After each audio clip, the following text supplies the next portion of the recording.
Thank you, Carol, and thank you, Carol, for just your great leadership. It's been a real pleasure for me to get to know you and work on this really important issue. And I want to thank you, Poja, for bringing all of you here today for this really important topic about how we can improve employment opportunities for those people with disabilities.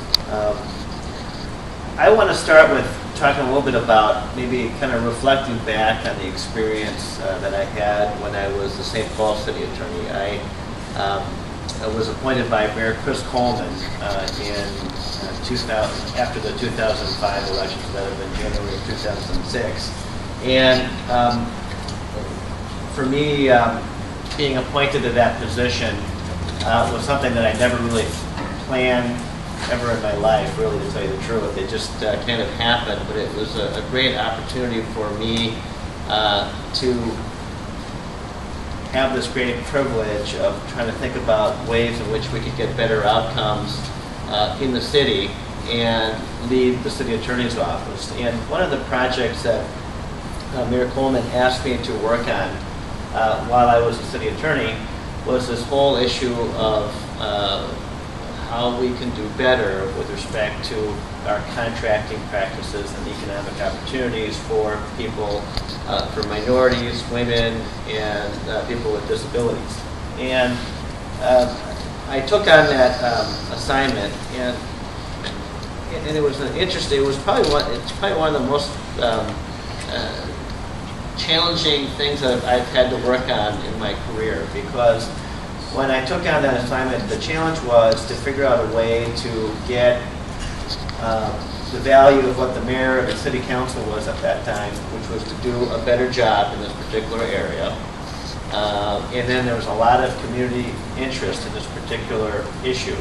But then at the same time, there were a whole host of other issues and many reasons about where there was concerns about doing certain things. And in fact, when I first looked at this issue as a lawyer, the first thing that I did was to look at the law, and with respect to, not with respect to people with disabilities, but people when you're talking about gender, you're talking about race.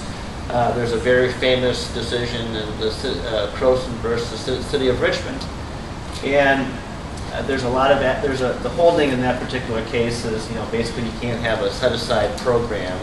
Or a kind of a set-aside program without going through a whole host of series of things that would allow you to justify that, and it would be a strict scrutiny test that any court would apply to any type of government program. And so one of the things that I recognized in going through that process of trying to figure out how do I get the community value, the mayor's value, the city council's value, to work as it relates to how we do things within city government. And what I found is that the law can at times sometimes be a barrier to actually progress. And it's not because of people who are ill-intentioned, but sometimes I believe that whether we're in business or we're within government, what we try to do is we try to minimize that risk, and we focus on the legal liabilities and all of those things that, we ought to be thinking about it. I don't want you to ignore those important issues, because you don't want to find yourself in a lawsuit or things of that sort. But at the same time, the law can also be used to further the goals of what we want to accomplish. And so, as the city attorney assigned with this project of trying to figure out a way to make this happen, I found myself trying to navigate through this really complicated issue of this culture that existed within the city of not wanting to take risk and to look at the law and say that we can't do something, but then policymakers saying that we need to do something. And the reality from my perspective is that in government, and also I think in business, because you want to respond to your customers and to the changing environment that you're in, we should always, there is a way, and that's the message that I want to give today, is that when you have a compelling reason of doing something, the key, I think, is to make sure that you're using the law not as the floor or the lowest common denominator of acceptable behavior, but to use the law in a way so that you can achieve those things that are important.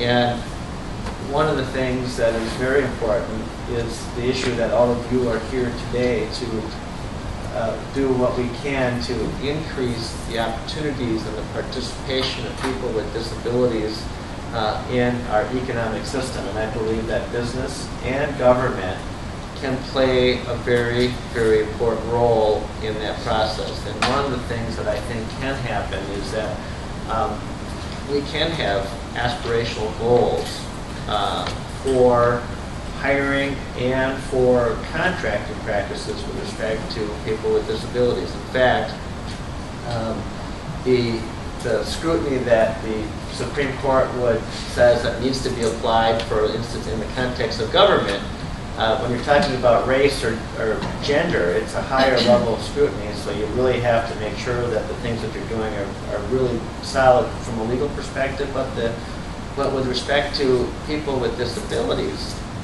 actually the law is relatively silent on that, and the test that, from my perspective, would be a lower test that would be applied, would be a rational basis test. And what I mean by that is that if any type of government action were ever to be challenged, if there was a legitimate reason to have that goal in place, it would survive that legal challenge.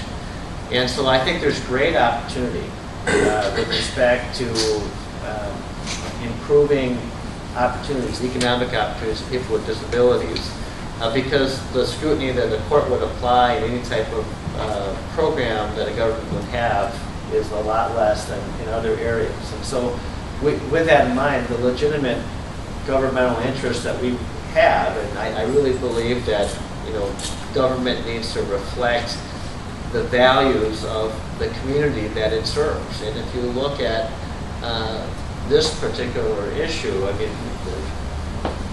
Carol talked a little bit about those staggering numbers, but that's something that we need to change to make a difference around. So having gone through an experience of trying to make change, I really believe that one of the most important things is to make sure that as we are making these decisions in government and business, that we're making these decisions always mindful of what the ultimate goal is, and to utilize the law in a way that you can achieve that. Like, for instance, in the private sector, I suspect that people will talk about how there might, how do you hire people with disabilities and identify them when you can't ask that question? Well, there has to be ways. I mean, work with Kaposia and other organizations that have a pool of people that have already self-disclosed. There's other ways to go about these issues, and so I think the power of the law and leveraging the law in this particular area, there's great opportunity to do that. And one of the things that I'd like to do as a county attorney is to work on some of the contracting practices within Ramsey County to reflect, to be able to do and work on some of these goals around just the disability community, but also with respect to minority hiring and women-owned businesses as well. So those are my initial thoughts, and I'll hand it over to my next panelist. Thanks, John.